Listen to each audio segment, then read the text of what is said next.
안녕하세요. 서정웅입니다. 오늘 루브르에서 소개해드릴 6번째 작품은 자크 루이 다비드의 사비니 여인의 중재입니다. 내용은 고대 로마 건국사에 나오는 이야기입니다. 로마를 건국한 왕 로물루스에게는 고민이 있었습니다. 로마의 여자가 부족해 인구가 빨리 늘지 않는 것이죠. 인구가 많아져야 강대국이 될 텐데 말이죠. 그는 아이디어를 냅니다.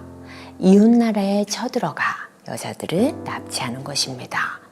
그래서 생각한 나라가 사비니입니다. 로마 군인들은 불시에 사비니를 공격해 많은 여자들을 납치해 옵니다. 그리고 각자의 아내로 삼았습니다. 사비니의 남자들이라고 가만히 있었을까요? 몇 년 후 전열을 가다듬은 그들은 로마에 쳐들어갑니다. 안갚음을 해주고 납치당한 딸들을 구해내오기 위해서였겠죠? 그런데 뜻하지 않은 일이 벌어집니다. 품으로 돌아와야 할 사비니의 딸들이 전쟁을 막고 나선 것입니다. 딸들은 이랬습니다. 아버지가 구해내야 할 딸들은 더 이상 이곳 로마에는 없습니다. 그래도 계속 싸움을 벌인다면 그것은 남편에게서 아내를, 아이들에게서 어미를 갈라놓는 일일 뿐입니다. 이미 사비니 딸들은 로마인들과 결혼해 몇 명씩 자식을 낳아 키우고 있었던 것이죠. 사비니 남자들은 말문이 막힙니다. 결국 두 나라는 화해를 하고 한 나라가 되는 것으로 이야기는 끝납니다. 자크 루이 다비드는 이중 사비니 딸들이 전쟁을 막고 화해를 시키는 순간을 그린 것입니다. 그의 그림이 어떤 특징이 있는가를 쉽게 설명하기 위해 같은 주제로 그려진 다른 작품과 비교를 해보겠습니다. 보시죠. 둘 다 제목은 사비니 여인의 중재입니다. 위의 작품은 오늘의 주인공 다비드의 것입니다. 아래는 줄리오 로마노가 그린 것입니다. 첫눈에 어떻습니까? 아래 것은 복잡하죠? 물론 전쟁 중의 상황을 그린 것이니 복잡한 것이 더 맞겠죠. 하지만 눈에 딱 들어오지는 않습니다.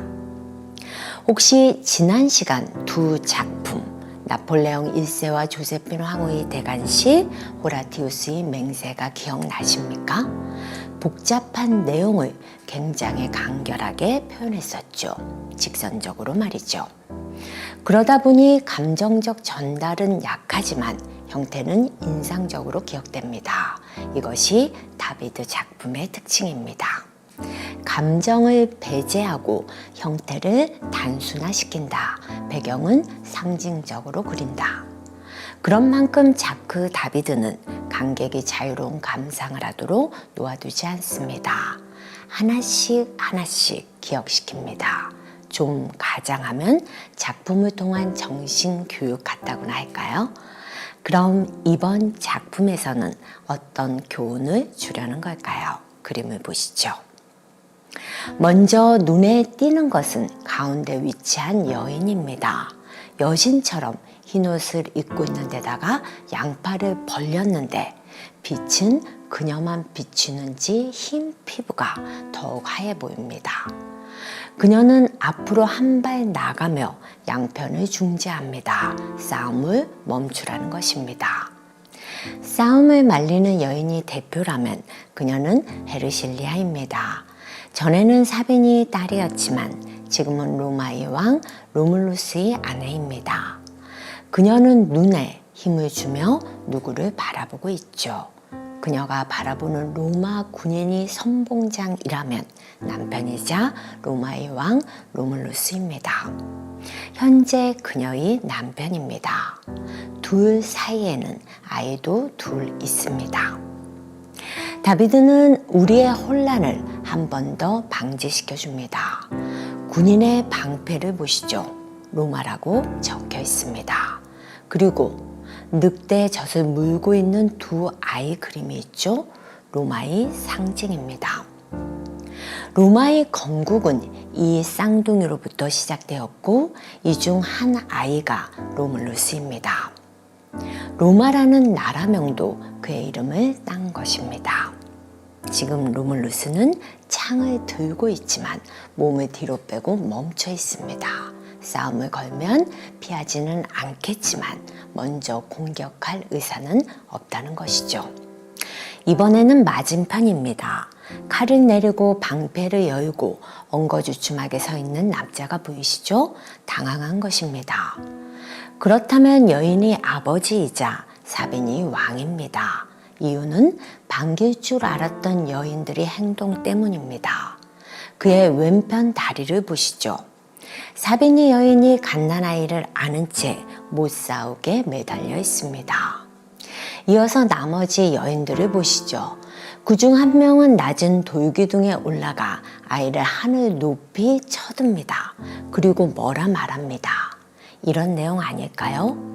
여러분의 손자들이 있습니다. 공격하지 마세요. 또 한 여자는 갓난아이 아이들을 앞으로 내몹니다. 싸움을 말리는 데는 이보다 좋은 방법이 없죠. 이제 멀리서 보시죠. 로마부터 보죠. 한 군인은 말을 뒤로 돌립니다. 집으로 가고 싶은 것입니다. 그 뒤에는 말탄 노병이 보이는데 칼집에 칼을 다시 넣고 있습니다. 뒤에 로마 군인들이 창들이 보이시죠? 하늘을 향해 있습니다. 그리고 창 끝에 투구들이 매달려 있습니다. 전쟁 의사가 없다는 것입니다. 이번에는 사비니 쪽을 볼까요? 창 끝이 앞을 향해 있습니다. 방금 쳐들어온 것이니까요. 물론 지금은 자신의 딸들의 행동에 약간 당황하고 있는 중입니다. 일단 내용 설명은 여기까지 하겠습니다. 어떠십니까? 다비드는 이렇듯 복잡 다양한 상황을 깔끔하게 정리해서 보여줍니다. 앞서 같은 내용을 그렸던 작품과 다시 비교해 보시죠. 차이가 보이십니까? 결론은 이렇습니다. 자크 다비드는 로마 건국 신화 중 한 이야기를 보여주면서 과거야 어찌 되었건 이제 싸움을 멈추고 화해하자는 메시지를 전달하고 있는 것입니다. 그것이 이 작품의 교훈입니다. 그가 이런 그림을 그리게 된 배경은 이렇습니다. 예전 루이 16세 때부터 실력을 인정받아 나라의 혜택을 누렸던 자크 다비드는 프랑스 혁명이 일어나자 입장을 바꿉니다. 혁명파의 위치로 옮긴 것이죠. 실력이 있다 보니 그들을 위한 그림을 그려주며 지도자 위치까지 오르게 됩니다. 그리고 전에 모시던 루이 16세의 처형에 찬성표까지 던집니다. 그 이후로 아내는 다비드에게 이혼을 요구했다고 합니다. 아무튼 그러던 다비드도 급진파 로베스피에르가 실각하자 한순간 감옥에 갇히는 신세가 됩니다. 그때 지도자들은 대부분 처형되었으나 다비드는 선처를 호소합니다. 자신은 단지 화가였을 뿐이라고. 다행히 그는 풀려납니다. 운이 좋았죠? 그 몇 년 후 그린 것이 이 사비니 여인의 중재입니다. 이 작품은 전에 소개한 두 작품처럼 의뢰를 받아 그린 것이 아닙니다. 그리고 싶어 그린 것입니다. 그리고 목적이 있었죠. 교훈을 많은 사람에게 남긴다. 그래서 다비드는 루브르의 한 공간에 밀려 전시합니다. 그리고 관람료를 받습니다. 작품 비용도 충당하고 여러 사람에게 교훈도 주고 그에게는 일석이조였죠. 이전에는 그림 전시에 따로 돈을 받는 일은 없었습니다. 다비드가 새로운 실험을 한 것이죠. 다행히 결과는 좋았습니다. 적지 않은 관람료를 받았는데도 5년 동안 5만 명이나 다녀갔다고 합니다. 이것은 새로운 전시회의 시작이 됩니다. 이번에는 다른 각도에서 이 작품을 바라볼까요? 다비드는 도대체 이런 특이한, 다시 말해 감정이 배제되고 세부 묘사가 정밀하게 그려지고 내용의 단순한 작품을 어디에서 배웠을까? 혹은 어디에서 아이디어를 얻었을까?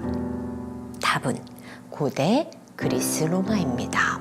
그래서 그의 스타일을 신고전주의라 부릅니다.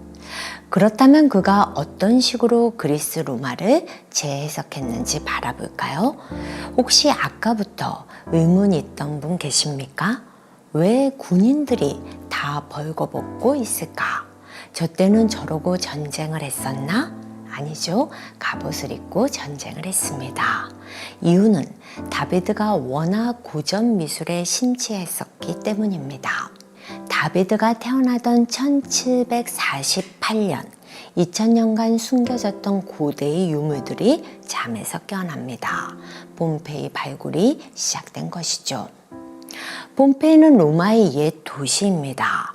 화산 폭발로 한순간 사라졌던 곳이죠. 그곳이 발굴되며 아름다운 미술품들이 모습을 드러냅니다.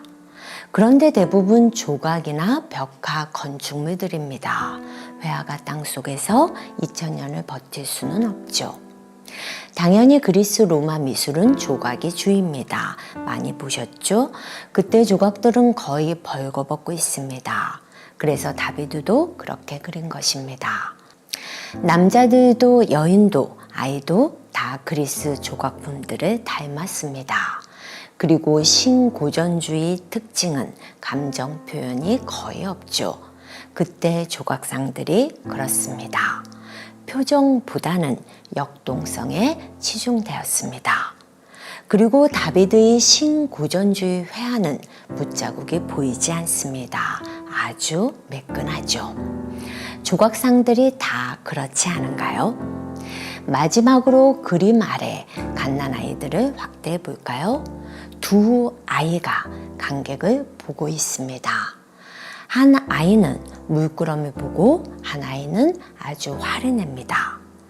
다비드는 후에 관객이 앞에 서 있을 것을 예상하고 이런 것이겠죠?